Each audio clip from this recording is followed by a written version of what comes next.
you go back to school? Today I will be showing you guys my morning routine on my first day of school. All family vlog channels are extremely problematic. The Nelsons are getting called out again for doxing their own kids. Yes, again. And at this point, I'm not even shocked. I'm just tired because this family has always documented everything. Schedules, routines, daily life, nothing is private over there. So when school details started leaking online, yeah, that doesn't feel like some random accident. And let's be real for a second, I'm already looking at Tiffanny a little differently. Not because there's proof, but because what was the goal here? Like genuinely, what was supposed to come from putting that kind of information out there again? Anyways, let's get into it. We're gonna go to each one of their schools. A lot of them are going to new schools this year, and we are going to just get them all registered for their classes, show them around town. Some of the people who've already been in the school are gonna kind of show the people who haven't so they know how to get around, right? So apparently every kid except Beckham and Ledger is enrolled in private school. Same house, same parents, same money, but somehow those two are always the ones not included. And that's where people started getting uncomfortable. Because why is it always the same two kids being left out? And if you've watched this family for more than 5 minutes, you already know where the comments went. People immediately brought up Tiffanny's attitude toward the boys, the way that she's joked on camera about the boys being too much, too loud, too hard to deal with. One comment straight up said, I think the main reason the two younger boys stay back with Benji is that their POS mother can't be bothered with them. Boys are hard?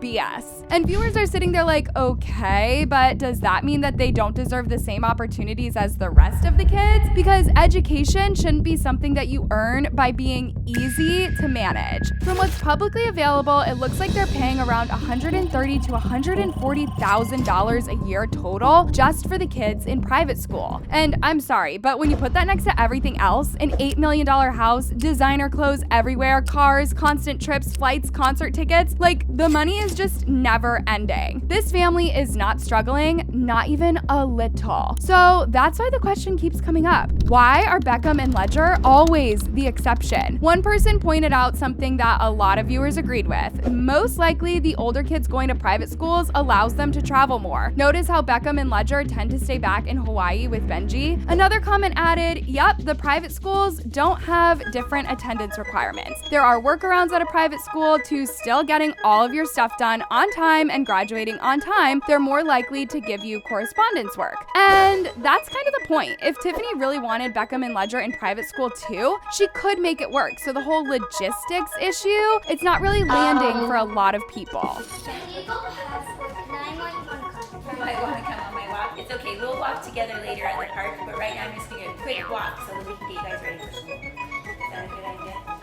Have so much fun. And just to be clear, this is not a jab at public school at all. Public education isn't the problem here. Plenty of kids do great in public school. That's not what anyone's upset about. What people are actually mad about is the double standard. Because if every other child is being put in private school for flexibility, resources, and travel, why are the same two boys always the ones left behind? And then the grades conversation popped up, which honestly opened a whole new can of worms. One person up how Big P once said in a video that she was always a good student, A's and B's. And viewers immediately went, okay, so either Utah schools are extremely easy or something else is going on here. Especially when you remember that for the last few years, a lot of these kids have been homeschooled. And when you're homeschooled, guess who's handing out the grades? Yep, the parents. Someone said, I'm thinking the teachers purposely give the Nelsons good grades as a way of avoiding Tiffanny's anger. Because if one of her kids got held back / failed school, she'd have to explain it on YT, which would be a very bad look for them. And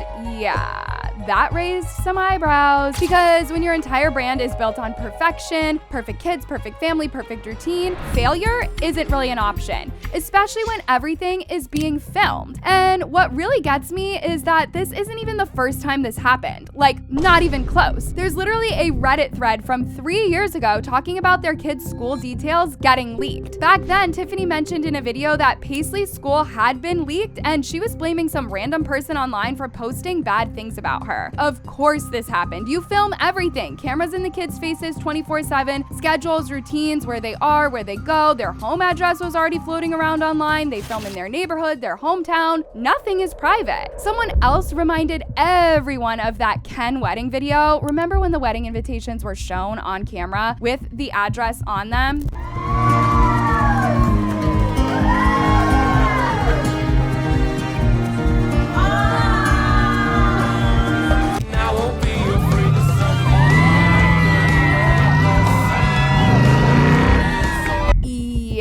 So that wasn't even a leak. That was them putting it out there themselves. Another comment said it perfectly. How is it a leak per Tiffanny when they're the ones posting the details in videos? Poor kids. And then the thread gets darker because people noticed the way Tiffanny talked about it and made it seem way more serious than she let on. Like cops involved serious. It's kind of scary that this person knows where she goes to school and is posting not good things. We talked with law enforcement and that has been put at ease that no longer is a threat. One comment in particular really stuck with me. They said when Paisley was filmed after all that, she looked genuinely scared. Like you could see it in her eyes, and they still think it might have been a stalker situation, which is what makes this whole thing even worse. Because if something like that already happened once, why are we here again? And as if the school drama wasn't already enough, of course one of the Nelsons is now catching heat online. And yes, of course it had to be Paisley, because fans are not happy right now over this whole situation with Navy's date. As you guys know, he went to a school dance, HOCO, with Navy. There were hints and there was chemistry. Fast forward to now, and suddenly Paisley is doing this very intimate looking photo shoot with the same boy, and yeah, fans got uncomfortable real quick. Exactly. Paisley is so rude for taking couple pics with Ryler when Navy and Ryler, ITR, went to HOCO together and they hinted that they like each other. And then the age thing came up, which made it even messier. Paisley is 14. He's 17. And while yes, technically they can hang out as friends, some people are still like, this feels off. You think it's weird for a 14 and 17-year-old to hang out together? And of course, because this is the internet, we also got people brushing it off completely. I'm not saying I ship them, but it really is just 3 years apart. So yeah, this whole situation is a lot. The doxing, the schools, the favoritism, now the fan backlash. And somehow it all keeps circling back to the same issue. Way too much of these kids' lives being public. I really want to know what you think, especially about the school situation. Does it sit right with you that Beckham and Ledger are always the exception, or do you think that the school details leaking was careless or something that could have been avoided a long time ago? Because for me, this isn't about private school versus public school. It's about safety, and it's about why the same mistakes keep happening over and over again in this family. So sound off in the comments, because I'm definitely not done thinking about this one, and with the way that things are going, yeah, I don't think this is the last time we will be talking about the Nelsons.